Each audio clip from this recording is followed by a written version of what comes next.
Yeah. Could you tell that story, the Dazed and Confused story of leaning in, of taking that risk? Yeah, so, I mean, the initial one started when I went to, on a Thursday night, went to my favorite bar at the top of the Hyatt because I knew the bartender. He was at film school with me. He'd give me free vodka and tonic, so I went there. I get there that night. He brings me and my girlfriend vodka and tonic, tells me, hey, there's a guy at the end of the bar producing a movie. Let me introduce you to him. I walk over, he introduces me to him. 4 hours later, that man, Don Phillips, legendary casting director, who was actually a producer on Dazed and Confused, we get kicked out of that bar.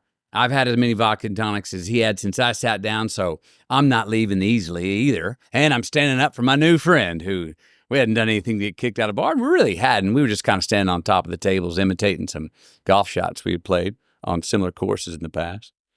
So we get not so politely escorted out, and he's in a cab, or we're in a cab. He's riding with me to my apartment, going to drop me off before he heads back to his hotel.